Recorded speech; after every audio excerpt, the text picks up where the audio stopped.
the Hard Knock Academy, automatically powerful and possibly just forgot where I tossed them. It's obnoxious. Me and Top got your in the cockpit. She want a pit stop just to see how they... What's going on, y'all? I'm here with Dave the Gamer, and I'm Gray, your mother's favorite color. We're here right now to talk about Fight Night Round 3 for the 360. Now, coming in, this game was one of the most anticipated for the 360. One of the only reasons people wanted to get it initially. What do you think about that? Yeah, with the 360 version of Fight Night Round 3, EA really pulled out all the graphical stops. This is really an HD game. They eliminated all the energy bars, everything that'll distract you from what you want to see, and that's actually the boxing. I actually think this is the best looking game that's out for the Xbox 360 right now. And you really get a sense and feel with the graphics of how the boxers, how they react to the punch, the facial animations. Since they took away all those bars to let you know if you're tired, they added in stuff like your boxer sweating, your boxer flinches, you know their arms get dead and tired. So graphically, this game is amazing. Yeah, it's like Tyson said back in the day. I could see him, he's like bitching up, he's going when I hit him, but you know, all of that. One thing I don't like about this version... You mean before he wiped the tear off Lennox Lewis's cheek, right? Hell yeah.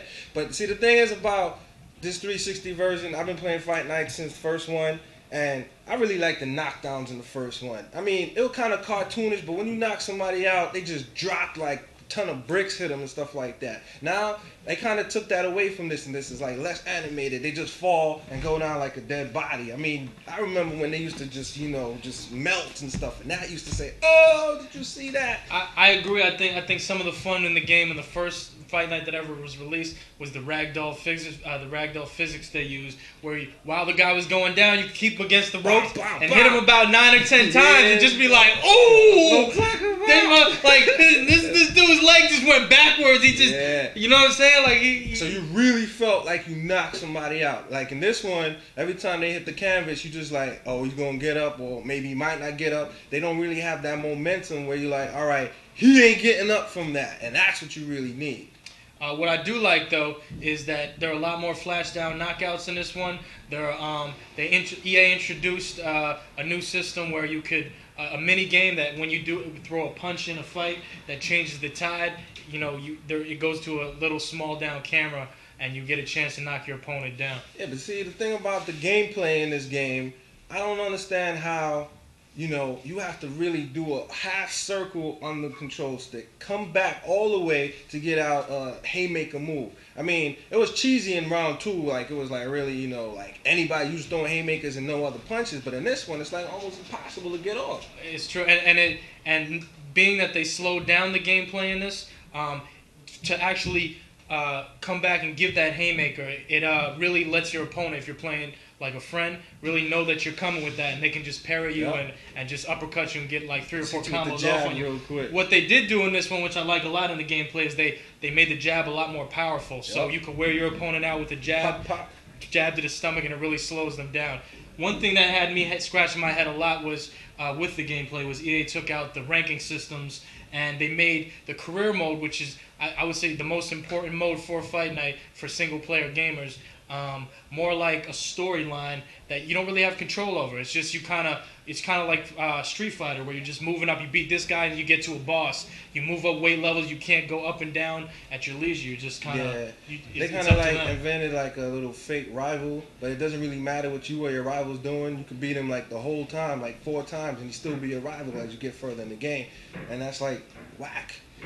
A good thing you brought up the rival. I happen to see that the rival also. I don't want to play Jermaine Taylor with my second fight in the game and beat him so badly and then beat him 3 times. He's still my rival. I want a more challenging game, and I don't want to face the really good signed fighters early in my career because it's not realistic. I also don't want to fight Muhammad Ali, my 3rd fight in, when he's a legend. I just don't want to do it. Yeah, man, they need to fix that.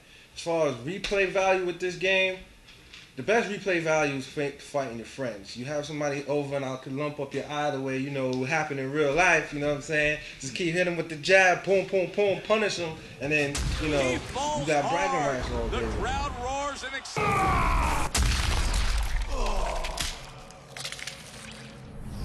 Yeah. Well, you wouldn't hit me with a jab because the last time I think was your arms were too short. I hold your head like this and you were just swinging like that. Right. But that's a different story. I think the replay value on this game is it could be good. Like I said, career mode is not really a great replay because once you finish it, you're kind of done with it. I think online the game locker is really good, and also fighting with your friends is the best. It's always good to get that rivalry between friends going on. I thought this fight might be over after he went down, but he got up and is showing true grit. Hard, straight right hand followed by a good hook from Bone Crusher. He's really been beaten up in the ring tonight. He's taken a great deal of punishment, and I think he's right at the threshold. One more big punch, and he's going to be on his back. Assassin's drop. He collapses to the canvas. Bone Crusher catches him with a punch.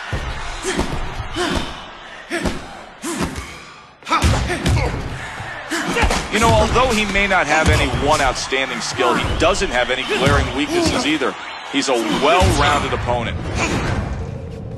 And now a huge hook puts him down.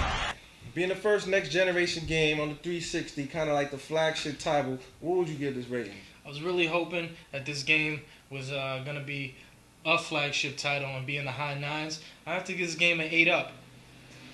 Alright, well, me, it's like a mixed bag because I've been playing boxing games since Punch-Out back on NES, and I'm real invested in it. And while it's fun to play, they still could have raised the bar higher than they did in Fight Night Round 2, which I think was a great step forward from Part 1. I give it an 8 up as well because the graphics are unbelievable. Whether you have it on an HD TV or normal TV, you still see that this is a next-gen game. 8 ups all around.